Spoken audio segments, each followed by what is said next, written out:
दोस्तों, अगर आप भी जुलाई 2024 में होने वाले सीटेट परीक्षा में सम्मिलित होने वाले हैं तो पाठ्यक्रम आधारित कंप्लीट प्रिपरेशन के लिए आप हमसे जरूर संपर्क करें और पाएं सभी विषयों के पीडीएफ प्रिंटेड नोट्स के साथ साथ top selected objective question collection. साथ में पाए पिछले वर्षों के हल प्रश्न पत्र और प्रैक्टिस सेट और करें अपनी तैयारी परीक्षा तक। तो देर किस बात की, अभी संपर्क करें 7631314948 पर। आप इस नंबर पर कॉल भी कर सकते हैं और व्हाट्सएप भी। आज हम लोग बाल विकास के अंतर्गत कुछ सवाल को देखेंगे। जो आज का सवाल है एक नंबर क्या कह रहा है? शिक्षार्थियों को खाली जगह के लिए प्रोत्साहित नहीं करना चाहिए। नहीं, नेगेटिव सवाल है। इसका सही जवाब हो गया आपका सी। शिक्षक जो पूछ सकते हैं उन सभी प्रश्नों को याद करना। एक बात याद रखिएगा, याद करना, कंठस्थ करना, ये सब नेगेटिव सवाल हो गया, ये सब नहीं करना है। दो नंबर क्या कह रहा है? निम्नलिखित में से कौन सा रचनात्मक आकलन के लिए उपकरण नहीं है? इसका सही जवाब हो गया आपका ऑप्शन 2, सत्र परीक्षा। 3 नंबर क्या कह रहा है? आनुवांशिकता को खाली जगह सामाजिक संरचना माना जाता है। इसका सही जवाब हो गया आपका ऑप्शन सी, स्थिर माना जाता है। 4 नंबर क्या कह रहा है? पियाजे के अनुसार विकास की पहली अवस्था के दौरान बच्चा खाली जगह सबसे बेहतर सीखता है। इसका सही जवाब हो गया आपका ऑप्शन डी, इंद्रियों के प्रयोग द्वारा। 5 नंबर क्या कह रहा है? सिद्धांत के रूप में रचनावाद। इसका सही जवाब हो गया आपका ऑप्शन ए, दुनिया के बारे में अपना दृष्टिकोण निर्मित करने में शिक्षार्थी की भूमिका पर बल देता है। 6 नंबर क्या कह रहा है? व्यक्तिगत शिक्षार्थी एक दूसरे से किस में भिन्न होते हैं? इसका सही जवाब हो गया आपका ऑप्शन ए, विकास की दर। 7 नंबर क्या कह रहा है? मूल्यांकन का मुख्य उद्देश्य होना चाहिए। इसका सही जवाब हो गया आपका ऑप्शन सी, सीखने में होने वाली कमियों का निदान और उसका उपचार करना। 8 नंबर क्या कह रहा है?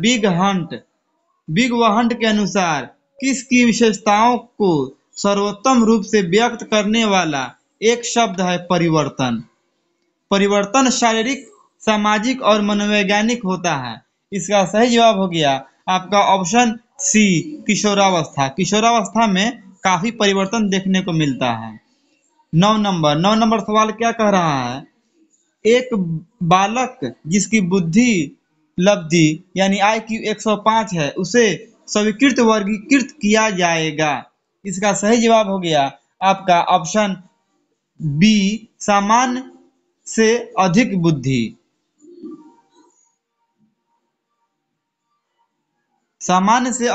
हाँ, इसका सामान्य से अधिक बुद्धि, इसका आप लोग को याद होना चाहिए। जो 90 से 110 जो होता है IQ लेवल, उस किसका होता है? सामान्य बुद्धि का होता है। आगे देखते हैं 10 नंबर क्या कह रहा है? सामाजिक आर्थिक मुद्दों से जूझ रहे उन बच्चों को जिनकी प्रतिभा प्रभावित हो सकती है खाली जगह सहायता करता है। इसका सही जवाब हो गया आपका ऑप्शन ए, स्व अधिगम मॉडल। 11 नंबर क्या कह रहा है? हार्वर्ड गार्डनर द्वारा निम्न में से एक को छोड़कर बाकी सभी बुद्धि के प्रकार बताए गए हैं। इसका सही जवाब हो गया आपका ऑप्शन बी, सृजनात्मकता। आगे देखते हैं 12 नंबर क्या कह रहा है? पियाजे के अनुसार बच्चा अमूर्त स्तर पर चिंतन, बौद्धिक क्रिया और समस्या समाधान किस अवस्था में करने लगता है? इसका सही जवाब हो गया आपका ऑप्शन सी, औपचारिक संक्रियात्मक अवस्था, जो 11 से 16 या 11 से ऊपर होता है। आगे देखते हैं 13 नंबर सवाल क्या कह रहा है? एक बालक एक 13 वर्षीय बालक बात बात में अपनी जड़ों से बड़ों से झगड़ा करने लगता है और हमेशा स्वयं को सही साबित करने की कोशिश करता है। वह किस अवस्था में है? इसका सही जवाब हो गया आपका ऑप्शन बी, किशोरावस्था। किशोरावस्था को आंधी और तूफान का काल भी कहा जाता है। आगे देखते हैं 14 नंबर। 14 नंबर क्या कह रहा है? दबाव को कम करने एवं परीक्षाओं में सफलता के लिए आवश्यक है। इसका सही जवाब हो गया आपका ऑप्शन ए, कम अवधि की परीक्षाओं में अंतरण। आगे देखते हैं 15 नंबर। 15 नंबर क्या कह रहा है? विवेचनात्मक शिक्षा शास्त्र का यह दृढ़ विश्वास है कि। इसका सही जवाब हो गया आपका ऑप्शन डी, शिक्षार्थियों के अनुभव और प्रत्यक्ष महत्वपूर्ण होते हैं। आगे देखते हैं 16 नंबर। 16 नंबर क्या कह रहा है? एक शिक्षक को साधन संपन्न होना चाहिए, इसका अर्थ है। इसका सही जवाब हो गया आपका ऑप्शन सी, उन्हें अपने विद्यार्थियों की समस्याओं को हल करने का पर्याप्त ज्ञान होना चाहिए। आगे देखते हैं 17 नंबर। 17 नंबर क्या कह रहा है? व्यक्तिगत शिक्षार्थी एक दूसरे से किसमें भिन्न होते हैं? इसका सही जवाब हो गया आपका ऑप्शन ए, विकास की दर में। इससे ही पहले इस क्वेश्चन को देखा गया था। आगे देखते हैं 18 नंबर। 18 नंबर क्या कह रहा है? मन का मानचित्र संबंधित है। इसका सही जवाब हो गया आपका ऑप्शन डी, मन की क्रियाशीलता पर अनुसंधान से। आगे देखते हैं 19 नंबर। 19 नंबर क्या कह रहा है? एक शिक्षक से विद्यार्थियों में सामाजिक मूल्यों को विकसित कर सकता है। इसका सही जवाब हो गया आपका ऑप्शन सी, आदर्श के रूप में बर्ताव कर। आगे देखते हैं 20 नंबर। 20 नंबर क्या कह रहा है? विद्यार्थियों को विद्यालय में खेलना क्यों उचित है? इसका सही जवाब हो गया आपका ऑप्शन डी, यह सहयोग एवं शारीरिक संतुलन का विकास करेगा। आगे देखते हैं 21 नंबर सवाल। 21 नंबर सवाल क्या कह रहा है? प्राथमिक विद्यालयों के बालकों के लिए निम्न में से किसे बेहतर मानते हैं? इसका सही जवाब हो गया आपका ऑप्शन नंबर सी, स्वयं करके द्वारा सीखा गया अनुभव। यानी जो बच्चा स्वयं करेगा वो ज्यादा बेहतर सीख पाएगा। आगे देखते हैं 22 नंबर। 22 नंबर सवाल क्या कह रहा है? निचली कक्षाओं में शिक्षण की खेल पद्धति मूल रूप से आधारित है। इसका सही जवाब हो गया आपका ऑप्शन सी, विकास एवं वृद्धि के मनोवैज्ञानिक सिद्धांतों पर। आगे देखते हैं 23 नंबर सवाल। 23 नंबर सवाल क्या कह रहा है? आप की कक्षा में कुछ छात्र अति मेधावी है, आप उन्हें किस तरह पढ़ाएंगे?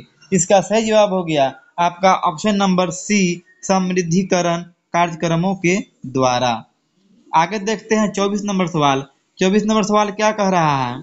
व्यक्तिगत विभिन्नता के मिलन के संबंध में एक अध्यापक की भूमिका होनी चाहिए, यानी शिक्षक के रूप में क्या होनी चाहिए? 24 नंबर। इसका सही जवाब हो गया आपका व्यक्ति का दृष्टिकोण ए और बी दोनों सही हो गया। इसका ऑप्शन हो गया ऑप्शन सी, उपरोक्त दोनों। आगे देखते हैं 25 नंबर सवाल। 25 नंबर सवाल क्या कह रहा है?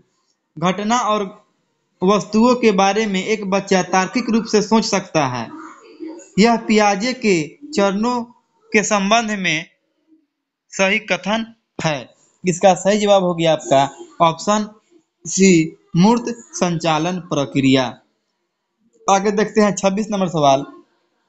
26 नंबर सवाल क्या कह रहा है? बच्चे के विकास को स्थिर सिद्धांत के अनुसार निम्नलिखित में से सत्य कथन है। इसका सही जवाब हो गया 26 नंबर। इसका सही जवाब हो गया आपका ऑप्शन डी, उपरोक्त में से कोई नहीं। आगे देखते हैं 27 नंबर।